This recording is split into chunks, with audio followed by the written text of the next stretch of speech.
بسم اللہ الرحمن الرحیم۔ دو حدیثوں میں تعارض کے رفع کی صورت۔ سوال، حدیث کنت نبیا وآدم بین الماء والطین، یعنی میں نبی بن چکا تھا، حال یہ کہ آدم علیہ السلام کا ابھی پتلا ہی بنا تھا۔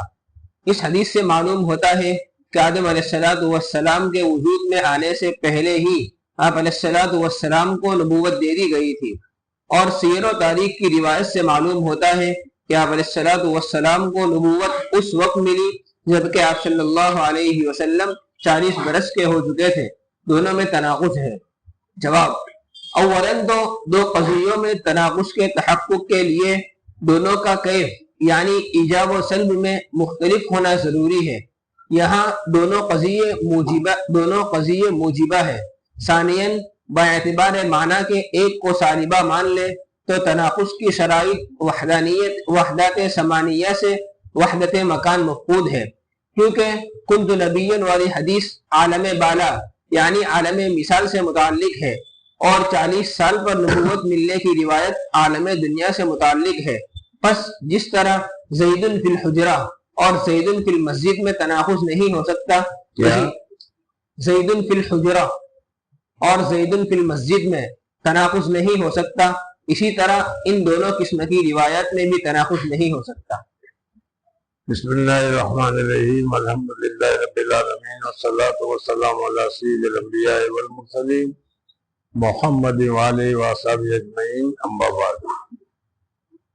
مفتی صاحب رحمۃ اللہ تعالی علیہ نے یہاں پر دو حدیثیں ہیں، اس دو حدیثوں میں بظاہر تعارض معلوم ہوتا ہے، تقابل معلوم ہوتا ہے۔ اس تقابل کو کس طریقے سے رد کیا وہ اصل سمجھنے کی چیز ہے۔ اگر منطق پڑھی ہوگی تو یہ جواب سمجھنا آئے گا، منطق نہیں پڑھی ہوگی تو معاملہ مشکل ہے۔ آپ حضرات نے سب منطق پڑھ رکھی ہے، اس وجہ سے کوئی حرج کی بات نہیں ہے، لیکن پھر بھی بتاتا ہے کہ حضور اکرم صلی اللہ علیہ وسلم فرمایا کہ کنت نبیا والآدم بین الماء والطین۔ حضرت آدم علیہ السلام پانی اور مٹی میں تھے، ابھی پورا پتلا بدن بنا بھی نہیں تھا، اس وقت سے اللہ تبارک و تعالیٰ نے اس کو نبی بنا دیا تھا۔ اس سے تو معلوم ہے کہ حضرت آدم علیہ السلام سے پہلے حضور اکرم صلی اللہ علیہ وسلم کو کنت نبیا رسالت مل چکی ہے۔ تاریخ کی کتابوں میں ہم دیکھتے ہیں تو معلوم ہوتا ہے کہ حضور اکرم صلی اللہ علیہ وسلم جب 40 سال کی عمر ہوئی تو اس وقت حضرت جبریل علیہ السلام غار حرا میں تشریف لائے، اور غار حرا میں حضور اکرم صلی اللہ علیہ وسلم پر اقرا بسم ربک نازل ہوئی، اور اس کی وجہ سے حضور صلی اللہ علیہ وسلم کو نبی بنایا گیا۔ سمجھنا ہے نہیں؟ تو تعارض ہو گیا، ایک سے تو معلوم ہوتا کہ میں پہلے سے نبی تھا، دوسرے سے معلوم ہوا کہ پیدائش کے 40 سال کے بعد نبی بنایا گیا، تو پھر اس کا جواب کیا ہے؟ مفتی صاحب نے بتایا کہ دیکھو دو قضیے الگ، دو باتیں الگ الگ ہیں۔ میں نبی بنایا گیا یا میں نبی تھا کس وقت، اس سلسلے میں ایک کو سالبہ ماننا پڑے گا، ایک کو موجبہ ماننا پڑے گا منطق کے اعتبار سے، اور پھر اس وقت میں جواب ہوگا۔ خلاصہ اس کا یہ ہے کہ حضرت حضور اکرم صلی اللہ علیہ وسلم نے کنت نبیا کہا، وہ اس وقت جب کہ حضور اکرم صلی اللہ علیہ وسلم ملائے اعلیٰ میں تھے، ابھی دنیا میں تشریف نہیں لائے تھے، اس وقت کی بات ہے۔ اور جو سیر اور تاریخ کی بات جو تم نے ذکر کی کہ حضرت جبریل علیہ السلام تشریف لائے اور آ کر حضور اکرم صلی اللہ علیہ وسلم پر اقرا بسم ربک الذی نازل فرمائی، اس وقت رسول ہوئے، تو وہ عالم دنیا میں تھے، اس وقت کا واقعہ ہے۔ تو دونوں عالم الگ الگ ہیں۔ ایک ہی عالم میں اگر دونوں ایک ہی وقتوں میں ہوتا تو اشکال کی بات تھی، اگر دونوں میں ایک ہی وقت میں نہیں ہے، الگ الگ ہے، تو پھر اس صورت میں کوئی اشکال کی بات نہیں تھی۔ جیسا کہ مفتی صاحب نے فرمایا کہ زید فی الحجرہ، زید فی المسجد، یعنی اس وقت میں زید حجرہ میں ہے اور دوسرے وقت میں مسجد میں ہے، تو اس میں کوئی تعارض نہیں ہے۔ مسجد میں بھی ہو سکتا ہے، حجرہ میں بھی ہو سکتا ہے، ایک ہی وقت میں حجرہ میں بھی ہو اور ایک ہی وقت میں مسجد میں بھی ہو تو اس صورت میں تعارض ہوگا۔ تو حضور اقدس صلی اللہ علیہ وسلم نے فرمایا کہ کنت نبیًا والآدم بین الماء والطین، یہ ملائے اعلیٰ کی بات ہے، اور حضور صلی اللہ علیہ وسلم کو رسول بنایا گیا 40 سال کی عمر میں، وہ عالم سفلا یا دنیاوی زندگی کی بات ہے، دونوں الگ الگ ہے، اس وجہ سے اس میں تعارض نہیں ہے۔ اور نہ گئے پھر اس کو دوبارہ پڑھ، اب سمجھنا الفاظ جو منطقی الفاظ مفتی صاحب نے ذکر کیے ہیں وہ۔ جواب: اولاً دو قضیوں میں تناقض کے تحقق کے لیے دونوں کا کیف یعنی ایجاب و سلب میں مختلف ہونا ضروری ہے، یہاں دونوں قضیے موجبہ ہیں۔ ثانیاً باعتبار معنی کے ایک کو سالبہ مان لیں تو تناقض کی شرائط وحدت ثمانیہ سے وحدت مکان مفقود ہے، کیونکہ وحدت ثمانیہ نے 8 چیزوں میں یہ وحدت ہونی چاہیے، ان میں سے ایک جگہ ہے مکان، یعنی ایک ہی مکان میں دونوں حالتیں بیان کی جائے تو اس صورت میں تعارض ہوتا ہے۔ یہاں تو مکان دونوں کا الگ الگ ہے، ایک تو مکان علوی ہے اور دوسرا مکان سفلی ہے، اس وجہ سے تعارض نہیں ہوگا۔ جی، کیونکہ کنت نبیًا والی حدیث عالم بالا یعنی عالم مثال سے متعلق ہے، اور 40 سال پر نبوت ملنے کی روایت عالم دنیا سے متعلق ہے، پس جس طرح زید فی الحجرہ اور زید فی المسجد میں تناقض نہیں ہو سکتا، اسی طرح ان دونوں قسم کی روایات میں بھی تناقض نہیں ہو سکتا۔ حاکم محدثین کی اصطلاح میں ارشاد فرمایا کہ حاکم محدثین کی اصطلاح میں اس شخص کو کہتے ہیں، ہر فن کی کچھ نہ کچھ اصطلاح ہوتی ہے اور اسی اصطلاح کے اعتبار سے اس کو بلایا جاتا ہے، اس کا نام رکھا جاتا ہے۔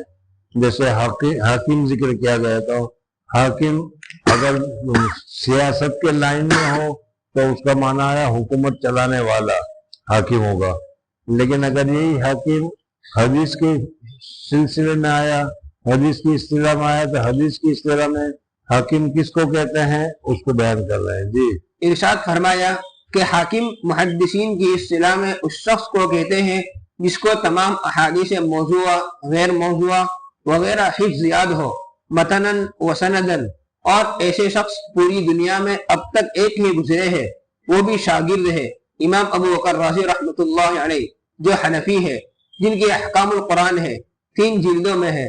قرآن پاک کی وہ آیت جو احکام سے متعلق ہے، اس میں ان کی تشریح کی ہے، کس آیت سے کیا کیا حکم ثابت ہوتا ہے اس کی تفصیل ہے۔ آیت وضو اذا قمتم الى الصلاۃ فاغسلوا وجوہکم سے کچھ اوپر 72 مسائل مستنبط کیے گئے ہیں۔ یہ جو لوگ علم میں ماہر ہوتے ہیں ان کا کام ہے۔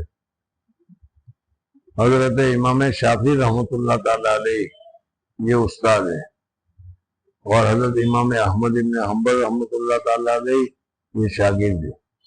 سمجھنا گئے؟ حضرت امام شافعی رحمۃ اللہ تعالی علیہ ایک مرتبہ حضرت امام احمد بن حنبل رحمۃ اللہ تعالی علیہ کے گھر مہمان گئے۔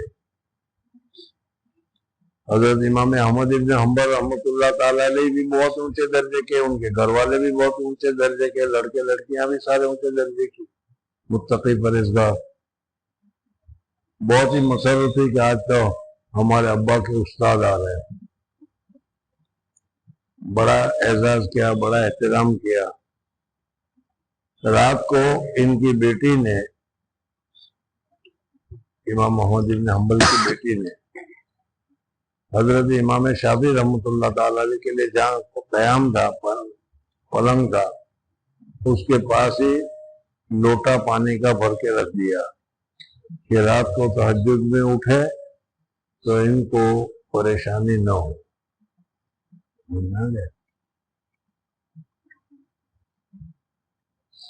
صبح کو اٹھے تو دیکھا لوٹا ویسا کا ویسا ہی پانی سے بھرا ہوا ہے۔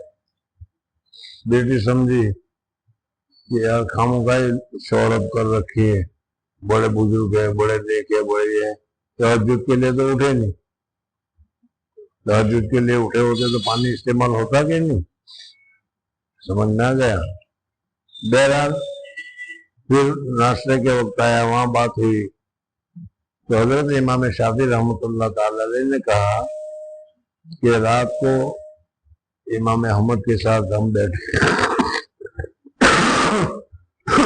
تھے، ایک حدیث آئی تھی میں نے سنی، رات بھر اسی ایک حدیث سے میں نے 250 مسائل استخراج کیے، اس لیے رات بھر اسی مسائل کے استخراج میں رہا، میں سویا ہی نہیں۔ سمجھ نہ گیا؟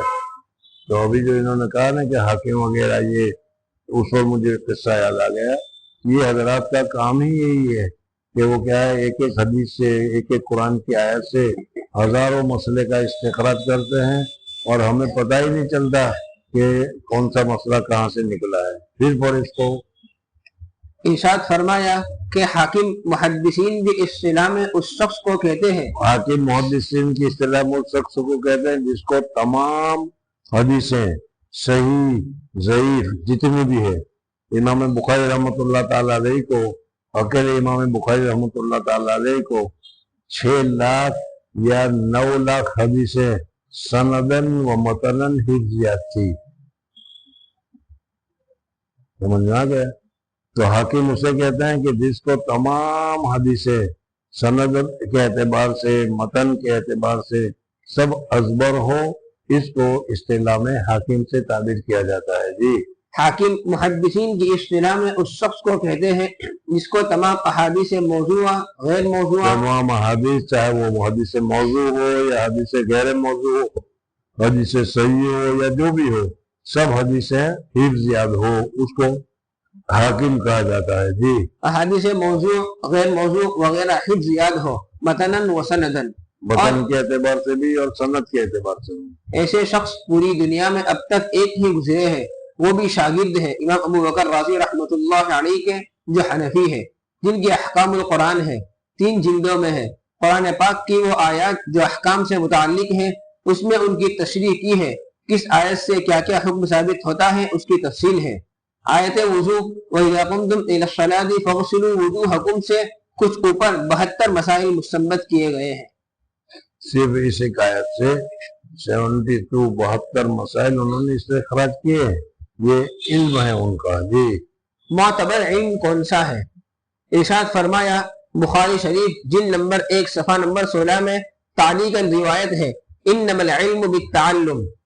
طبرانی نے اس کو مرفوعاً نقل کیا ہے۔ اس میں الفقہ بالتفقہ کے الفاظ بھی ہیں، یعنی علم نبوت وہ ہے جو سبقاً یعنی عالم صالح استاد سے پڑھ کر حاصل ہو۔ والمعنى ليس العلم المعتبر الا المأخوذ من الانبیاء وورثتهم على سبيل التعلم۔ معتبر علم تو صرف وہی ہے جو انبیاء علیہ السلام یا ان کے ورثاء یعنی علماء کرام سے سیکھ کر حاصل کیا جائے۔ اصل میں علم کسے کہتے ہیں؟ علم وہ کہ جس کے ذریعے سے اللہ جل جلالہ و من والوں کی معرفت ہو، وہ صحیح معنی میں علم ہے۔ سمجھنا ہے؟ جس علم کے ذریعے سے روٹی کمانا معلوم ہو، جس علم کے ذریعے سے پیسے حاصل کرنا معلوم ہو، اس کو تم علم کہتے ہو، لیکن وہ حقیقت میں وہ علم نہیں ہے۔ سمجھنا ہے؟ وہ اللہ تبارک و تعالیٰ کی معرفت جس سے حاصل ہو، وہ صرف شرعی علم ہے جو حضور اکبر صلی اللہ علیہ وسلم لے کر آئے ہیں۔ حضور اکبر صلی اللہ علیہ وسلم جو علم لے کر آئے ہیں، اسی علم کو، یعنی دوسرے لفظ میں دینی علم ہی علم ہے۔ دنیاوی علم جو ہے، چاہے کتنی بڑی ڈگریاں حاصل کر لو، وہ اصطلاح میں علم نہیں ہے، بلکہ وہ تو کھانے پینے کی تجارت کی چیزیں ہیں۔ کس طریقے سے وکیل بن جاؤ گے، وکیل بن کر کس طریقے سے کیس لڑو گے تو پیسے آئے گا، آرٹیٹک بنو گے تو کس طریقے سے گھر بناؤ گے تو بتاؤ گے تو اس کے ذریعے سے پیسے آئے گا، تو سب کھانے پینے کی چیزیں ہیں۔ وہ سمجھ میں آئے نا؟ جتنے دنیاوی علم ہے، حقیقی معنی میں وہ علم نہیں ہے، وہ دنیا کا علم ہے۔ لیکن علم تو اسے کہتے ہیں کہ جس کے ذریعے سے اللہ جل جلالہ کی پہچان ہو۔ دنیاوی علم کو تم دیکھو، دنیاوی علم جتنا بھی آدمی پڑھ لے، کتنے اونچے درجے پر پہنچ جائے، لیکن اس میں کبھی اللہ تبارک و تعالیٰ کی معرفت، اللہ تبارک و تعالیٰ کے احکام، اللہ تبارک و تعالیٰ کی چیزیں اس میں حاصل نہیں ہوتی۔ سمجھنا ہے نہیں؟ اور اگر کوئی دینی علم پڑھ لے تو دینی علم پڑھنے سے اسے معلوم ہو جائے گا کہ اللہ ایک ہے، وحدہ لا شریک لہ ہے، اور ساری چیزیں معلوم ہو جائے گی۔ دنیاوی علم میں یہ نہیں ہوتا۔ آج کل جو لوگ شادی بھی کرتے ہیں اس میں یہی ہوتا ہے کہ ڈاکٹر لڑکا لایا، ڈاکٹر لڑکی لایا، جو بھی ہو، لڑکا کا بھی یہی حال، لڑکی کا بھی یہی حال، وکیل لڑکا ہے، وکیل لڑکی ہے، سمجھنا، آرکیٹیکٹ لڑکا ہے، آرکیٹیکٹ لڑکی ہے۔ اب وہ اس سے بھی بڑی اونچی بارٹ لو تک یا اونچے سے اونچے درجے تک پہنچ جائے، جو بھی ہو، لیکن اس کو ماں باپ کا کیا درجہ ہے، ماں باپ کا کیا حق ہے، اللہ تبارک و تعالیٰ کا کیا حق ہے، اللہ تبارک و تعالیٰ کا کیا درجہ ہے، اللہ تبارک و تعالیٰ کا کیا حکم ہے، اللہ تبارک و تعالیٰ ہم سے کیا چاہتے ہیں، وہ ان کو کچھ بھی معلوم نہیں ہوتا۔ یہ بھی سمجھ میں آ گیا کہ نہیں؟ بڑے سے بڑا بارسٹر ہو لیکن وہ اس کو یہ چیزیں معلوم نہیں ہوگی۔ اس وجہ سے دنیاوی علم چاہے کتنی بڑی ڈگری کیوں نہ ہو، لیکن شریعت میں اس کا کوئی اعتبار نہیں ہے، بلکہ اعتبار ہے تو صرف دینی علم کا ہے۔ ما جاء بہ رسول اللہ صلی اللہ علیہ وسلم، علم کسے کہتے ہیں؟ کہ وہ چیز کہ جو حضور اکبر صلی اللہ علیہ وسلم لے کر آئے ہیں، قرآن پاک، حدیث پاک، اس کا جاننا، اس کا سمجھنا، اس کا نام علم ہے۔ اور اسی میں بتایا جاتا ہے کہ کس کا کیا حق ہے، اللہ تبارک و تعالیٰ کا کیا حق ہے، سمجھنا ہے۔ بعض مرتبہ شادی کے وقت بڑے بڑے لیول والے کو ہم لے آتے ہیں، لیکن وہ سسر کا کیا حق ہے، داماد کا کیا حق ہے، شوہر کا کیا حق ہے، بیوی کا کیا حق ہے، وہ کچھ نہیں جانتے، اس وجہ سے پھر اس میں جھگڑا ہوتا ہے، میں یہ کیوں کروں، میرا تو حق ہے ہی نہیں، ہے کہ نہیں؟ تو عام متن یہ چیزیں ہوتی ہے۔ اسی لیے حدیث پاک میں فرمایا فَذْفِرْ بِذَاتِ الدِّین، دیندار کو لاؤ، کہ دین کا تھوڑا سا بھی علم ہوگا تو وہ سمجھے گی کہ شوہر کے باپ کا یعنی سسر کا کیا حق ہے اور ساس کا کیا حق ہے، اس کی خدمت کرنی چاہیے، نہیں دوسرا مسئلہ ہے۔ لیکن علم کسے کہتے ہیں؟ تو علم اسے کہتے ہیں کہ جس میں اللہ تبارک و تعالیٰ کی معرفت ہو، جس میں اللہ تبارک و تعالیٰ کی پہچان ہو۔ جی، علم نبوت وہ ہے جو سبقاً عالم صالح۔ اب دوسری بات یہ ہے کہ اس کو اگر کس طریقے سے پڑھا جائے، بہت ساری طریقے ہیں۔ آج کل تو انٹرنیٹ کا طریقہ ہے، انٹرنیٹ میں ذرا سی دیر میں سب کچھ آ جائے گا، سمجھ میں آ گیا۔ لیکن صحیح طور پر علم جو یہ حاصل کیا جاتا ہے وہ اپنے اساتذہ کے پاس بیٹھ کر آہستہ آہستہ ترجمہ، مطلب وغیرہ سارا بتایا جائے، اس کے ذریعے سے حاصل ہوتا ہے۔ حضرت شیخ نور اللہ مرکزوں نے بھی اور مفتی صاحب نے بھی بہت سارے واقعات بیان کیے۔ ایک آدمی تھا، وہ نماز پڑھتا تھا تو نماز پڑھتے پڑھتے وہ ہلتا رہتا تھا یوں۔ کسی نے پوچھا کہ بھائی یہ ہلتے کیوں ہو؟ تو کہا کہ فلاں کتاب میں لکھا ہے نماز پڑھے تو ہلکی پڑھے۔ ہلکے کا مطلب کیا ہے کہ مختصر پڑھے، یہ جیسے تم لوگ ابھی یہاں پڑھاتے ہو، حضور صلی اللہ علیہ وسلم نے فرمایا کہ ایسا نہیں، بلکہ امامت کراؤ تو مقتدیوں کا خیال رکھو، تمہارے پیچھے ضعیف، کمزور یہ بھی ہوا کرتے ہیں، بہرحال تو اس وجہ سے ہلکی کا لفظ تھا، لیکن وہ کی پورا یا نہیں لکھا تھا، ہلکا لکھا تھا، تو اس نے سمجھ لیا۔ مگر استاد سے پڑھنے کے بہت سارے نقصانات ہیں، ان میں سے یہ بھی ہے، اور بھی بہت سارے واقعات حضرت شیخ نور اللہ مرکزوں نے بھی بتائے، سمجھنا۔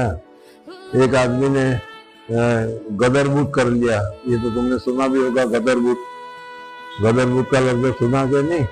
ارے بات میں گڑبڑ کر دیا جائے تو کیا بات میں غدر بت کرتے ہو، سمجھنا۔ وہ اصل میں ہے کہ شادی کے بوئے بلاغت ربوت، شادی کے بلاغت میں بہت اونچا درجہ پر پہنچ گئے وہ، شادی کے بوئے بلاغت ربوت دریا میں بوبکر بن سعد بود، بوبکر بن سعد نامی بادشاہ تھا، اس زمانے میں شادی گزرے ہیں۔ اب وہ حضرت والا کتاب لے کر بیٹھ گئے کہ ہمیں استاد سے پڑھنے کی کیا ضرورت ہے، سمجھنا ہے نہیں۔ بلاغت ربوت، بلاغت پورا ایک لفظ ہے، اب اس نے الگ کر دیا، بلا الگ اور گت کو الگ کر کے ربوت کے ساتھ ملا دیا۔ اب جتنی چاہے تو کیا ہے کتابیں دیکھ لو اور کس کا کیا ہے وہ ترجمہ کی کتابیں دیکھ لو، اب اس میں وہ ملتا ہی نہیں، کیونکہ میرے سمجھ ہی نہیں آتا کہ شادی کے بوئے بلا گت ربوت، یہ قدر بوت کیا ہے، سمجھنا ہے نہیں۔ پھر ان کو بتایا کہ اللہ کے بندے یہ دونوں لفظ ایک ہے، بلاغت، یعنی بلاغت کے زمانے میں اتنا اونچے درجے پر پہنچ گیا کہ سب سے عمدہ، سب سے اچھی، سب سے بہترین فارسی فصاحت اور بلاغت والے جو بول رہے ہیں وہ سادی بول رہے ہیں، ان کو معلوم ہے سادی جو در کیا ہے بلاغت کے درجات میں اتنے اونچے درجے پر پہنچ گیا در زمانے بوبکر بن سعد بود، بوبکر بن سعد نامی بادشاہ تھا، اس زمانے میں یہ ہوا ہے۔ شادی اس لیے بتا رہے ہیں کہ فلانے زمانے میں تھا، اب وہ چونکہ استاد کے سامنے نہیں پڑھا اس لیے اس نے دو لفظ کو الگ الگ کر دیا اور دونوں کو الگ کر دیا، تب اس کا معنی مل ہی نہیں رہا اس کو۔ اس وجہ سے یہی ہر حدیث کا بھی ہے، یہی ہر فقہ کا بھی ہے کہ اساتذہ کے سامنے بیٹھ کر پڑھو گے تو اس صورت میں وہ بتائے گا کہ اس کا مطلب کیا ہے، اس کا معنی کیا ہے، اور اس صورت میں یہ لفظ کیا ہے، اس کی اصل کیا ہے وغیرہ پوری تحقیق جیسے کہ بتائی جاتی ہے۔ جی، علم نبوت وہ ہے جو سبقاً عالم صالح استاد سے پڑھ کر حاصل ہو، عالم اور اس کے بعد پھر دوسرا بھی ذکر کیا، صالح استاد، استاد بھی ہو اور استاد بھی صالح ہو تو اچھی طریقے سے تمہیں کیا ہوگا، اس وجہ سے کہ استاد کا شاگردوں پر اثر پڑتا ہی ہے، سمجھنا ہے نہیں، جیسا استاد ہوگا ویسا ہی شاگردوں پر اس کے اثرات پڑیں گے۔ جی، والمعنى ليس العلم المعتبر إلا المأخوذ من الأنبياء وورثتهم على سبيل التعلم، معتبر علم تو صرف وہ ہے جو انبیاء علیہ السلام یا ان کے ورثہ یعنی انبیاء علیہ السلام سے براہ راست سیکھا ہو، جیسے صحابہ نے سیکھا یا صحابہ سے سیکھا ہو، یا صحابہ کے بعد جن لوگوں نے معتبر علماء سے سیکھا ہو تو اس صورت میں اس علم کو معتبر مانا جائے گا اور اس صورت میں اس کو معتبر عالم قرار دیا جائے گا۔ جی، معتبر علم تو صرف وہ ہے جو انبیاء علیہ السلام یا ان کے ورثہ یعنی علماء کرام سے سیکھ کر حاصل کیا جائے۔ لڑائی میں دھوکہ اور حضرت علی رضی اللہ تعالی عنہ کا واقعہ، ارشاد فرمایا کہ حدیث میں ہے الحرب خدعۃ، ترمذی شریف جلد نمبر 1 صفحہ نمبر 297، اس سے معلوم ہوتا ہے کہ لڑائی میں دھوکہ دینا جائز ہے۔ پھر فرمایا کہ علی رضی اللہ تعالی عنہ جہاد میں شریک تھے، کفار کی طرف سے ایک شخص ان کے مقابلے کے لیے میدان میں آیا، اس وقت اس طرح لڑائی ہوتی تھی کہ اولاً جانبین سے ایک شخص کا مقابلہ ہوتا تھا، پھر گھمسان کی لڑائی ہو جاتی تھی۔ حضرت علی رضی اللہ تعالی عنہ نے فرمایا ایک کا مقابلہ ایک سے ہوتا ہے، دو سے نہیں۔ اس کافر نے سمجھا کہ میرے پیچھے کوئی دوسرا شخص مدد کے لیے آ رہا ہے، اس واسطے پیچھے مڑ کر دیکھا تاکہ اس کو واپس کر دے۔ حضرت علی رضی اللہ تعالی عنہ نے فوراً اس پر وار کر کے اس کا قصہ تمام کر دیا۔ ہر نماز کے بعد تسبیح فاطمی، ارشاد فرمایا کہ ایک مرتبہ فقراء صحابہ رضوان اللہ تعالی علیہ مجمعین، اوپر کا مسئلہ سمجھا لے، کیا کہا میری سمجھ میں نہیں آیا۔